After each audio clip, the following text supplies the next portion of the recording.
Hello everybody and welcome. This is race number 9 of the 2024 OVKA karting season.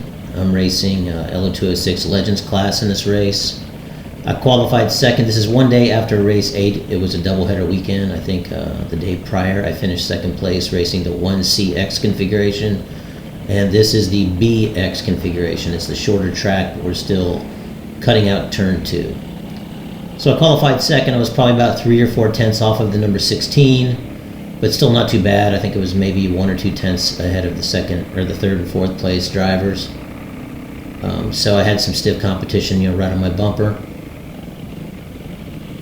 And at this point, I still really haven't had many starts on the front row, in my karting career. But we're coming around, and one of these things, when you have the 2 guys in front of us are the 420 class. Different car, different motor. It's just the 2 of them.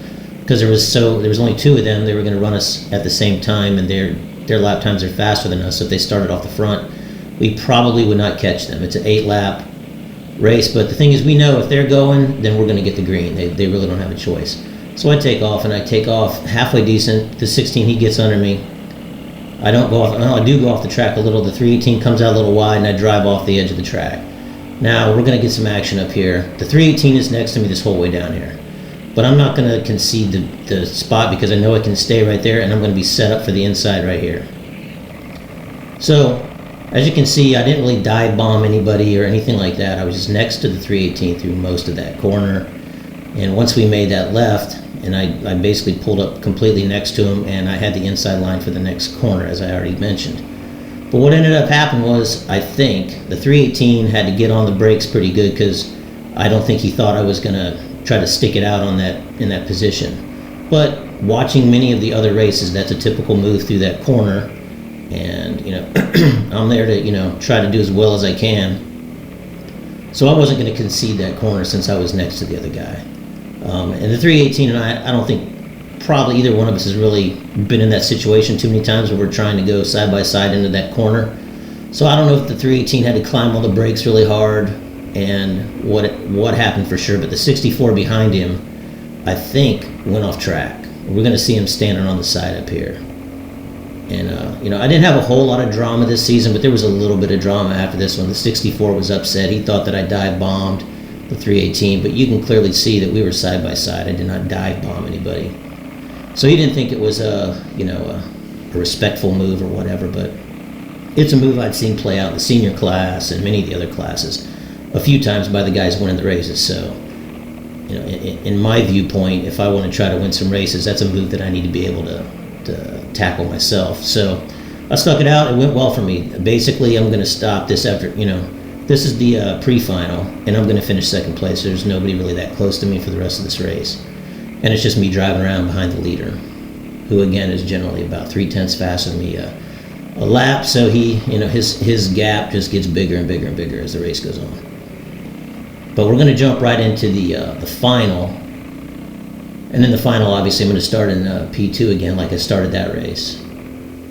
And spoiler alert, it's going to go pretty much the same way that one just went, without any drama in this one. Between the races, I talked to the 318. He was a little bit hot after the end of the race, but I think it was something else that happened after that, that incident in the turn where, the 64 thought I did the dive bomb, and so I think he had another incident a little bit later in the race, and he ended up finishing, I think, 4th, so he actually started directly behind me. But again, the start situation is going to be the same. The 420s are going to go off in front of us. If they leave, we know we're going to go. But just some of, we're getting towards the end of the season. After this race, there's only 4 races left. I know I'm going to miss one of them. Going into this race, I was 3rd in points in my class, and I was definitely getting stronger on the second half of the season. This will be the second day because spoiler alert, I'm going to stay in this position and drive the whole race out. I think the 318 did get pretty close to me at the very end, but I don't think he never actually got up enough to bump into me. I don't think he touched my rear bumper. I didn't know how far back he was. I knew he was probably close, but he finished about a second behind me, so he was probably a few kart lengths behind me. But I went. And the 318 was in second place in the points at this stage of the game, and I was trying to, obviously I want to finish as well as I can. At this point, I think the 16 has the championship pretty much locked up because he's won every single race up to this point, and he's obviously going to win this one. Barring any chain falling off or anything like that. But when he's out in front that comfortably, he's not jumping curves. He's taking it nice and clean around the track. So he's for the most part he's logging practice laps right now. We're trying to set fast lap of the day type stuff. But again, I am able to hold off the 318. I barely gain any points on him from third to second, so I'm still in third after the end of this race. So, things are tightening up. There's a close race between the 318, myself, and then the number 86, who he did not get to race this race. He ended up missing 2 races. He had a medical emergency happen at the track, so he was, took a month off to recover, but he came back. I believe he'll be in the next video.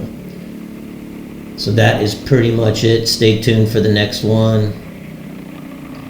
Like I said, it's just me logging laps right here. I did enjoy skipping turn 2.